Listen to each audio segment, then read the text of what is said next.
น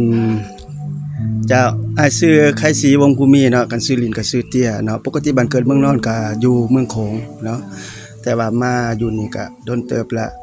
แต่ว่าอาหารกาแฟบ่แม่นอาชีพหลักอ้ายมีอาชีพหลักเกี่ยวกับเรื่องอนุรักษ์อยู่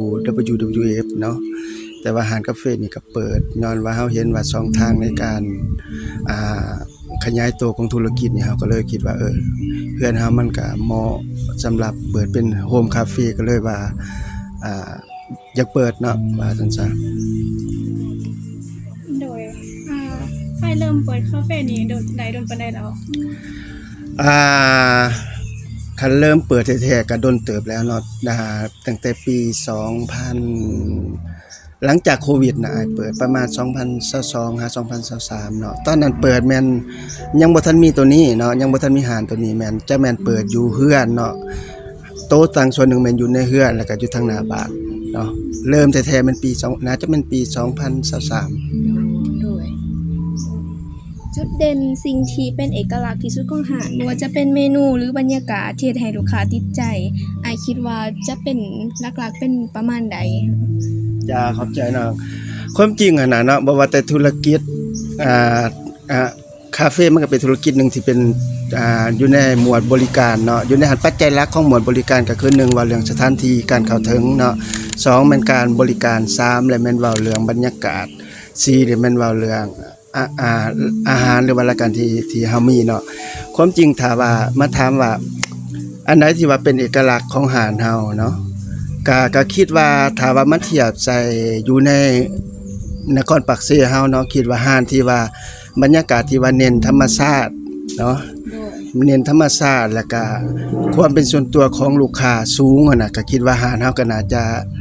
ตอนนี้เนาะน่าจะเป็นจุดเด่นอันหนึงที่ว่าเฮ็ดให้อาหารเฮาเป็นเอกลักษณ์แล้วก็คน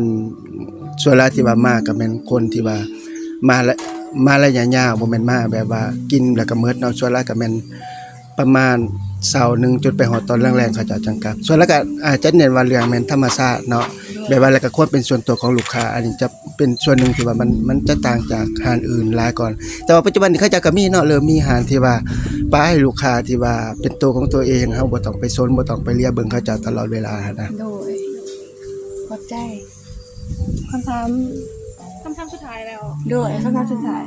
อายคิดว่าหัวใจสำคัญที่จะให้อาหารกาแฟประสบผลสำเร็จแม่นหยังและมีคำแนะนำสั้นๆที่อยากจะฝากถึงคนรุ่นใหม่นักธุรกิจรุ่นใหม่อยากเน้นขึ้นอีกทีหนึงก็คืออ้ายว่าแหละการบริการธุรกิจกับบริการมันมีปัจจัยหลักอยู่ 3-4 อย่างเนาะ1ว่าเรื่องสถานที่จะได้บ่หมายความว่าจะเข้าถึงที่ตั้งแค่เข้าถึงจะได้ง่ายบ่1สถานที่ตั้ง2แม่นว่าเรื่องการบริการลูกค้าประทับใจบ่ดีบ่พิเศษกว่าคนอื่นบ่แล้วก็เมนูจะเป็นแนวใดบรรยากาศจะเป็นแนวใดเนาะคิดว่า4อันนี้เป็นปัจจัยหลักในการเฮ็ดธุรกิจบริการเนาะถามว่าอาหารอีหยังที่ว่าเป็นอีหยังก็คำถาม อ๋อ จุดเด่นว่ะ โอ้ตัวนี้จะเป็นแบบหัวใจสำคัญในการเฮ็ดให้อาหารประสบความสำเร็จถามมาเบิ่งเฮามาเบิ่งใน4อันนี่เนาะถามว่ามาเบิ่งเมนูของอ้ายรายการอาหารของอ้ายมันก็เมนูทั่วไปเนาะมันก็รสชาติจะแตกต่างสู่เรื่องหยังก็ว่าไป แต่ว่าอาหารอ้ายมันก็บ่แม่นประสบผลสำเร็จแต่ว่าสิว่ามันเป็นเด่นแล้วก็จุดที่ว่ามันแตกต่างก่อนหมู่นี่ก็คือว่าเรื่องอ้ายจะเน้นเรื่องการบริการหลายก่อนเนาะแบบหมายความว่าโอเคเฮาก็บริการแบบหนึงแหละอ้ายคิดว่าก็ไวเติบเนาะสำหรับการบริการเนาะแขกมาปุ๊บปั๊บแล้วเฮาก็บริการเนาะอันนี้คิดว่าก็ค่อนข้างว่าถูกใจลูกค้าอยู่2แล้วก็อ้ายว่าแขกที่มานี่เฮาเบิ่งส่วนหลายก็เขาเจ้าสิมักบรรยากาศอาหารหลายก่อนเนาะมาแล้วเขารู้สึกผ่อนคลายเขารู้สึกเป็นแบบว่าบ่รู้สึกแบบถูกกดดันจากเคาน์เตอร์จากอีหยังนั่นน่ะคิดว่ามันก็ปลายเขาจะเป็นอันนี้เนาะส่วนหลายจะเป็นประมาณนั้นอ้ายว่าคันอาหารอ้ายจะเป็นจุดเด่นจะเป็นการบริการแล้วก็บรรยากาศหลายก่อน ประสบการณ์ในการเปิดอาหารที่ผ่านมาอายคิดว่าความยุ่งยากที่สุดสำหรับอายแม่นหยังประมาณโดยที่แบบพบเจออัน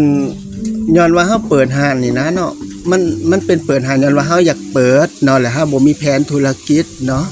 แล้วก็แค่ว่าเฮาอยากเปิดแล้วก็เฮาเรียนรู้ทุกสิ่งทุกอย่างจาก YouTube จากเอกสารเนาะ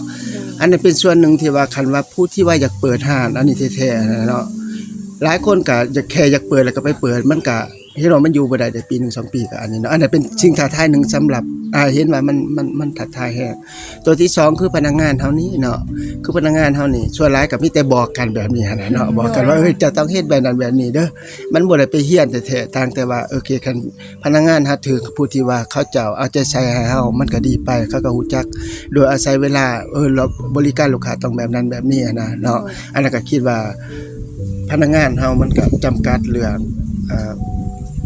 อีหยังเขาเอิ้นว่าประสบการณ์หรือว่าเรียนรู้เรื่องการบริการลูกค้าเนาะ มันต้องทำกับน่าจะบ่เพียงสำนี โดยเข้าใจอ้าย ข